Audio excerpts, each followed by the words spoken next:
যশোরের মনিরামপুর উপজেলায় জামাত নেতার গেরের মাছ লুট করার অপরাধে এবং দলীয় শৃঙ্খলা ভঙ্গের অভিযোগে দুজন বিএনপি নেতাকে বহিষ্কার করা হয়েছে। ঘটনাটি ঘটেছে গত 18 জানুয়ারি শনিবার। জানা যায়, কুলটি ইউনিয়ন জামাতের সাধারণ সম্পাদক আবু নাসেরের গেরের মাছ বাজারে বিক্রি করার জন্য প্রায় 18 থেকে 20 মণ মাছ নিয়ে যাচ্ছিলেন। প্রতিমধ্যে এই দুজন বিএনপি নেতা ছাত্রলীগ নেতা লেখক ভট্টাচার্যের মাছ ভেবে তা লুট করে 93,000 টাকায় বিক্রি করেন।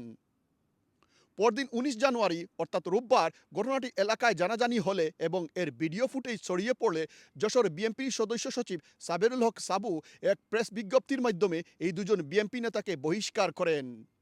বহিষ্কৃত এই বিএনপি নেতারা হচ্ছেন নেহালপুর ইউনিয়ন বিএনপি সদস্য মাহবুব হুসেন এবং ওয়ার্ড বিএনপি নেতা রাজীব হুসেন। জামাত নেতা অনেক চাপ সৃষ্টি করে 89,000 টাকা উদ্ধার করলেও বাকি 4,000 টাকা উদ্ধার করতে পারেননি।